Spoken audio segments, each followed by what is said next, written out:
Dans cette vidéo, nous allons voir comment utiliser la propriété de simple distributivité. Commençons tout d'abord par découvrir la propriété de distributivité pour développer une expression. L'expression à développer est a de x égale 4 fois x plus 8. Ici, la seule chose que je pourrais faire, c'est de regarder mes priorités opératoires et d'essayer d'effectuer le calcul qui m'est proposé. Je dois donc commencer, comme me le dit mon podium, par la parenthèse. Ici, dans la parenthèse, j'ai x plus 8. Le seul problème, c'est que je ne connais pas la valeur de x. Si je ne connais pas la valeur de x, je ne connais pas non plus la valeur de x plus 8. Je ne peux donc pas effectuer ce calcul. Il faut que je trouve une autre solution. La solution est de se référer à la définition de la multiplication. Quand on multiplie un nombre par 4, en fait, cela signifie que l'on ajoute 4 fois de suite ce nombre. 3 fois 4 est égal à 3 plus 3 plus 3 plus 3, et donc égal à 12. Pour notre expression, voilà ce que cela va donner. Le x plus 8 va être répété 4 fois de suite avec des additions entre chaque terme. Ce qui nous donne x plus 8, entre parenthèses bien sûr, plus x plus 8, entre parenthèses, plus une troisième fois x plus 8, et enfin une dernière fois x plus 8. Ici, nous nous retrouvons avec simplement des additions à effectuer. Les parenthèses ne sont donc pas obligatoires. Donc, notre expression a de x s'écrit plus simplement x plus 8, etc., sans les parenthèses. Maintenant, on sait que quand on n'a que des additions, on va pouvoir réorganiser nos calculs comme on le souhaite, car la commutativité peut s'appliquer, et donc on va pouvoir mettre l'ensemble de nos termes qui ont des x entre eux ensemble, et tous les 8 ensemble, ce qui va nous donner, du coup, a de x égale x plus x plus x plus x plus 8 plus 8 plus 8 plus 8. Alors, quand on observe cette dernière égalité, finalement, on constate que les x apparaissent 4 fois et les 8 apparaissent également 4 fois. Finalement, notre expression a de x est égale à 4 fois x plus 4 fois 8. On obtient donc comme résultat, après avoir développé notre expression, a de x égale 4x plus 32.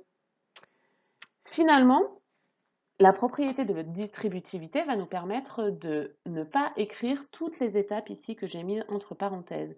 Ces trois étapes-là sont des étapes pour vous expliquer comment fonctionne la distributivité, mais ce sont des lignes que vous n'aurez plus besoin d'écrire après avoir compris la propriété de distributivité pour développer une expression. On peut la résumer par un schéma comme ceci. Si une parenthèse avec une somme est multipliée par un nombre, alors chaque terme de notre somme va être multiplié par ce nombre. Donc finalement, pour réécrire plus simplement notre calcul de tout à l'heure, on va multiplier 4 avec x et on va également multiplier 4 avec 8, ce qui nous donne 4 fois x plus 4 fois 8, et donc 4x plus 32. L'objectif vraiment, c'est que quand vous êtes face à ce genre de situation, une parenthèse multipliée par un nombre, que vous sachiez immédiatement quoi faire et passer aux multiplications directement sans repasser par l'addition itérative. Voyons ce que cela donne pour quelques exemples. b de x égale 3 fois, entre parenthèses, 9 moins x. Alors ici, on a une soustraction dans notre parenthèse, mais tout le monde se souvient qu'une soustraction, c'est en fait une addition de l'opposé. Donc 9 moins x peut être remplacé par 8 plus moins x. Comme nous le dit la propriété de distributivité, il faut que je multiplie 3 avec 9 et il faut également que je multiplie 3 avec moins x. Ce qui me donne 3 fois 9 plus 3 fois moins x. Et donc, en effectuant les calculs, 27 moins 3x. Je ne peux pas aller plus loin ici dans mon égalité. b de x après avoir développé est égal à 27 moins 3x.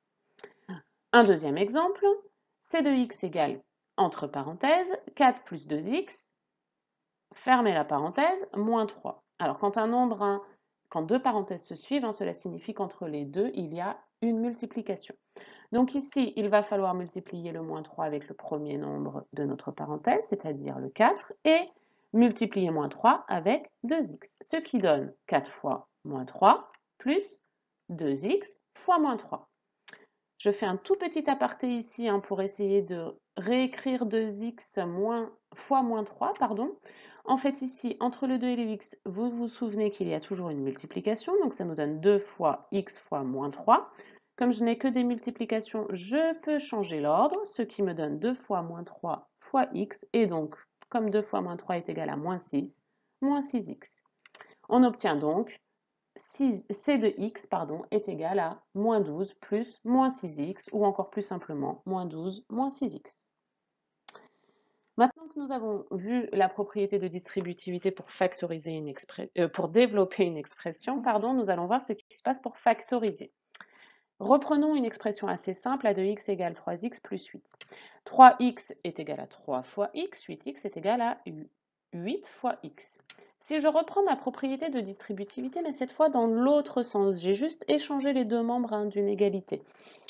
Eh bien, en fait, je constate ici que le x apparaît à deux endroits différents, donc il est un facteur commun de mes deux termes. Je vais donc pouvoir factoriser par x et ainsi regrouper le 3 et le 8 ensemble, ce qui me donne a de x égale 11x, car 3 plus 8 est égal à 11. Ou encore 11x. Donc finalement, les deux étapes ici que j'ai mis entre parenthèses, plus vous allez être à l'aise avec la distributivité, moins vous allez avoir besoin de les utiliser. Sur d'autres exemples, voyons ce que cela donne. Donc 5x moins 6, ici on a une soustraction, mais comme d'habitude, une soustraction c'est en fait une addition de l'opposé. On va juste refaire apparaître les multiplications pour bien observer que x ici est encore une nouvelle fois un facteur commun à 5x et à moins 6x. On peut donc factoriser par x notre expression et regrouper 5 et moins 6 ensemble, ce qui nous donne que b de x est égal à moins 1x ou alors moins x tout simplement. Deuxième exemple, c de x égale 7x plus 3 plus 5x moins 11. On va faire une nouvelle fois apparaître toutes les opérations qui sont sous-entendues. Donc on obtient 7 fois x plus 3 plus 5 fois x moins 11.